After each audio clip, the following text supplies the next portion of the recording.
Well, apparently this is the most unpopular section of the NBC soccer weekend, and it's the Lowe Down with myself, Robbie and Rebecca, and I, to be fair, just object to the fact that she's presenting her own little segment at the end, so that's why I'm doing this. And I've got the first question for you, which is, you've been chirping in our ears all weekend about Manchester United and about Erik ten Hag, so what would you do if you were the chairman and owner of Manchester United regarding the manager? Well, Gary, I'm afraid to say I would have, got rid of, sacked, fired the manager quite a while ago. Definitely the end of last season, even though he'd won the FA Cup. I wouldn't have started this season with Erik ten Hag. I found that a bizarre decision, even more bizarre now. I think Robbie will back me up to say that I've never been a fan of him as the right person for this club. A good Manchester United is a good Premier League. We want a good Manchester United. They are so far away from that, and in my opinion, nothing is going to change. Tiny, I think you said it today. Was it you who said it? Tiny little step forward today with a 0-0 draw at Villa Park. I mean, that's criminal that statement should even be said. So it is time to move on. I don't care that they got a point. It is time to move on. Goodbye to Erik ten Hag. The butcher, Lowe. The axe. So if you're saying you would make a change, that might be the easier call. Crikey, who do you appoint? Well, I think that I wouldn't appoint Gareth Southgate. I don't think he's the right fit. I don't think that United fans would be very excited about that. Tuchel doesn't want it, so you can't go for him.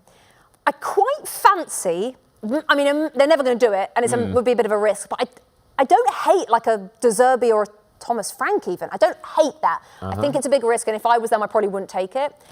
I think you have to give it to Big Rude for a while. What about Graham Potter, who's out of work? No, I don't think Graham. I think if they'd wanted Graham Potter, they'd have got Graham Potter. He's been massively available for a while. So Rude, I don't hate Graham Potter in the role, but I wouldn't go for him. I'd just give it to Rude for a while. I feel like, yes, Gary? All weekend you've been telling me my answers have got to be inside 30 seconds.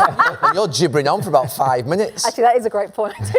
Anyway, on to the important things, which is I brought over a lot of M&S sweets this weekend. You did, and thank you, Gareth. Is your favourite? Have we got a little picture of the M&S sweets, or have we not got a picture? I think we've got a few pictures of the goodies. Not just sweets, Gary bought chocolate from Marks and Spencer's, which isn't yet in America. They do sometimes supply Target with a few things at Christmas, but it's not enough Marks and Spencer's. If you could please get yourselves over to America, we'd appreciate it. We are going to show you the pictures in just a second. The collar and the caterpillars are fascinating, but you know what my favourite is from this incredible array? I mean, you can't say no to a Percy Pig, but those cheeky little gigantic orange buttons at the back, which might or might not have been opened.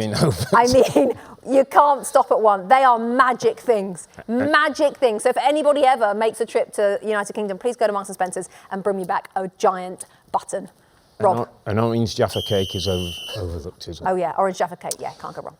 So this weekend, you and our good friend Mr. Neville have used a phrase to put the cat amongst the pigeon. Yeah. I've had millions of people on Twitter saying, what is the cat amongst the pigeon? Gary, I mean, it's quite literal, isn't it, really? If you imagine in your head, right, Gary, a cat being thrown amongst the pigeons, like a big, huge array of pigeons, like in Trafalgar Square or maybe in Times Square. I don't know if they have pigeons here in great amounts like we do. Throw a cat in amongst them, what happens? Carnage, chaos everywhere. Should you be throwing a cat, really? Should we just walk it in? What do you think, Gary?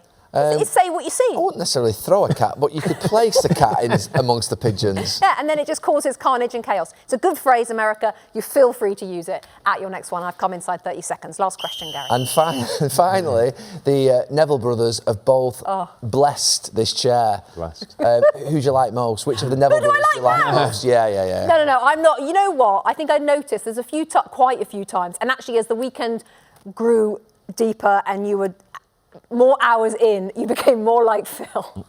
You actually, two are very similar. You close your eyes, there's no chance anybody knows the difference. I love you both equally. Yes, Robbie? I've had a phone call. Oh, no. There's another Neville. Tracy. Yeah. Can we have Tracy next time? Tracy wants to come and says... To be fair... She's probably going to be... And she knows more about football than we do. Massive upgrade. Next week, Tracy. Good luck to Phil tonight. I think he's playing Portland Timbers. Oh, yes, of course, and they made the playoffs, so congratulations. Yes, congratulations, to Phil Neville. We're not going to see him again on NBC with this MLS career he's got. Thank you very much, Gary, for introducing the lowdown. I will close it. Robbie, thank you as ever. Don't forget, on our NBC Sports YouTube channel, we have all of our original series, the Premier League Update. You're going to catch up with all the goals, the two Robbies podcasts, and then Gary Neville's show, The Lowdown. Hi there, I'm Rebecca Lowe, studio host of NBC's coverage of the Premier League. Don't forget to hit subscribe to watch more videos all season long. And if you want even more Premier League content, from original series to live matches, head over to Peacock.